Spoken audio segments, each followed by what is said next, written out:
പ്രിയപ്പെട്ട സുഹൃത്തുക്കളെ, ഞാൻ സിംസൺ. എല്ലാവരും ചോദിക്കാറുണ്ട് കൊന്തച്ചെടി ഏതാ, കൊന്തമണി ഏതാ, ചെടി എന്നുള്ള ചോദിക്കാറുണ്ട്. അപ്പോൾ അത് ഉൾപ്പെടുത്തിയിട്ടൊരു വീഡിയോ ആണ് ഞാൻ ചെയ്യാൻ പോണത്. എൻ്റെ കയ്യിലുള്ളതാണ് കൊന്തച്ചെടി ഞാൻ പിടിച്ച് നിൽക്കുന്നത്. ഇത് മണികളുണ്ടായി നിൽക്കണുണ്ട. ഈ മണികൾ പൊട്ടിച്ചിട്ടാണ് ഇത് ചേച്ചി മണികൾ പൊട്ടിക്കണം.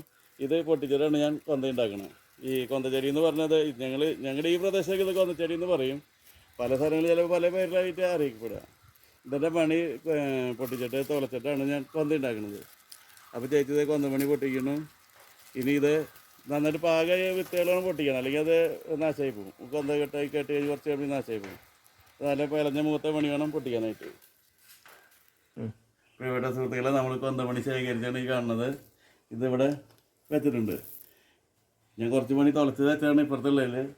നമ്മൾ കെട്ടുക എന്ന് പറഞ്ഞാൽ ട്യൂബ് വെച്ചിട്ട് കെട്ടുക. ഇതിങ്ങനെ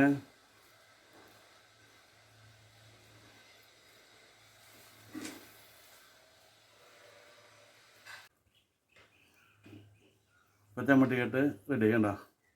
ഇത് കഴിഞ്ഞാൽ നമ്മൾ കൊന്തമണി ഇത് തിളയ്ക്കും. തിളയ്ക്കാൻ വേണ്ടിയിട്ട് ഈ കമ്പി രാവി മോനാക്കിയിട്ടുള്ളതാണ്. ഇത് വെച്ചിട്ട് തിളയ്ക്കണം. അപ്പോൾ ഞാൻ തിളയ്ക്കുന്നത് കാണിച്ചു തരാം. ഓരോന്ന് എടുത്തിട്ട് ഇതുപോലെ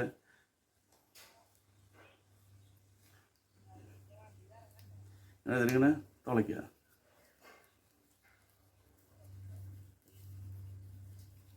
ഇങ്ങനെ അപ്പോൾ ഇടയ്ക്ക് കയ്യുമൊക്കെ കുത്തും.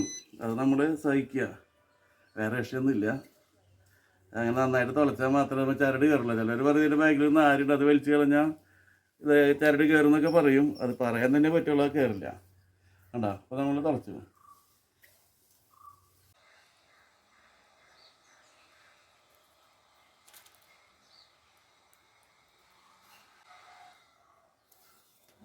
പത്ത് മണിയായി. 1 2 3 4 5 6 7 8 9 10 11 അപ്പോൾ 10 നമുക്ക് വേണ്ട ഒരു രഹസ്യം നമ്മൾ കെട്ടിക്കഴിഞ്ഞു. ഇതുപോലെ നമ്മൾ തുടർന്ന് 5 രഹസ്യം ഇങ്ങനെ കെട്ടി. അപ്പോൾ 5 രഹസ്യം നമ്മൾ കെട്ടിക്കഴിഞ്ഞു. ഇപ്പോൾ ഇവിടെ വരെ എത്തിച്ചു നമ്മൾ കൊന്തേരെ.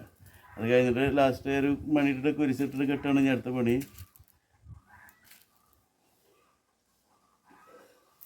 കുരിശിട്ടു അല്ല മണി ചേർത്തി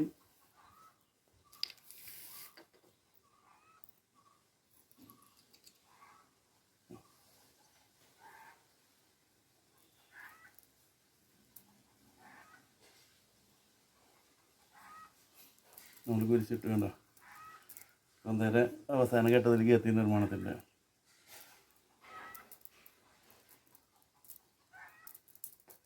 കുറേ കൊന്തമണി ശേഖരിച്ച് തരുന്ന വിൻസേറ്റിന് പ്രസൻറ്റ് കൊടുക്കുന്നുണ്ട്.